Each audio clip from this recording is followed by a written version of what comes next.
اپنی زبان کو سلام کرنے کا عادی بنا لو، اس سے دوست بڑھتے ہیں اور دشمن کم ہوتے ہیں۔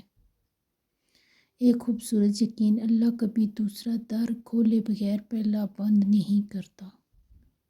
کسی کی بیٹی کی زندگی خراب کرنا ایک قرض ہے جو ایک نہ ایک دن آپ کی بیٹی کو اپنی زندگی سے ادا کرنا پڑتا ہے۔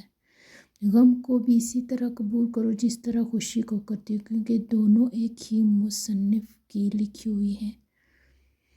جب مجھے پتہ چلا کہ محل کے بستر اور خالی زمین پر سونے والوں کے خواب ایک جیسے اور قبر بھی ایک جیسی ہوتی ہے تو مجھے اللہ کے انصاف پر یقین آ گیا۔ اکیلے بیٹھ کر خود سے سوال کریں، آپ کے مرنے کے بعد کتنے لوگوں کی زندگی کو فرق پڑے گا؟ جن لوگوں کو فرق پڑے گا ان کا خیال رکھیں اور باقیوں کی پرواہ چھوڑ دیں۔ محبت کو الفاظ میں نہیں لہجوں میں تلاش کریں، الفاظ تو منافقین کے بھی میٹھے ہوتے ہیں۔ سخاوت سونے کے پہاڑ دینے کا نام نہیں، سخاوت اپنی بھوک رکھ کر کسی دوسرے کی بھوک مٹا دینے کا نام ہے، کسی کی ضرورت پوری کر دینے کا نام ہے۔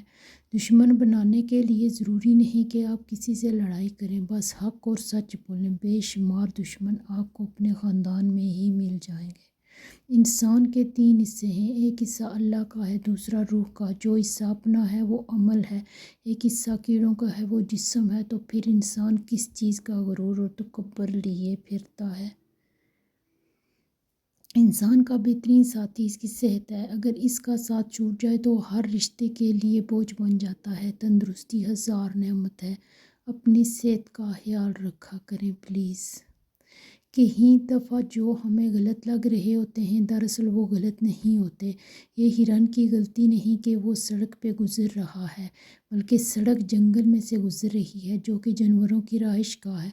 کوئی بھی آخری فیصلہ کرنے سے پہلے حالات کو جانچ لیں، کبھی وہ صبح نہ آئے جو آپ کو راس نہ آئے۔ اللہ کرے کبھی آپ کا دل اداس نہ ہو، آپ کی دعاؤں پہ برستی رہے قبولیت کی بارش اور آپ اللہ کے سوا کسی کا محتاج نہ ہو، آمین۔ کس موڑ پہ لے آتی ہے نوکری انسان کو اپنے ہی گھر جانے کے لیے دوسروں سے اجازت لینی پڑتی ہے۔ ہم نوکری کی لالچ میں بہت ساری کتابیں پڑھ لیتے ہیں لیکن جنت کے لالچ میں قرآن کریم نہیں پڑھتے۔ انسان کو ایک زبان، 2 کان اور 2 آنکھیں اس لیے دی گئی ہیں کہ وہ کلام کرنے کے مقابلے میں زیادہ سنے اور زیادہ دیکھے۔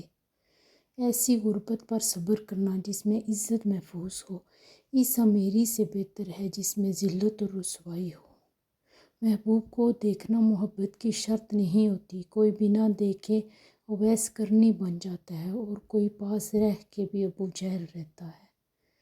ہم ہیں تصور کائنات کے رنگ، ہمیں زندہ رہنے دیجیے۔ یہ وہ باغ ہے جس کے ہزاروں مالی ہیں، تھے سکندر اس دنیا سے گزرا تو دونوں ہاتھ خالی تھے۔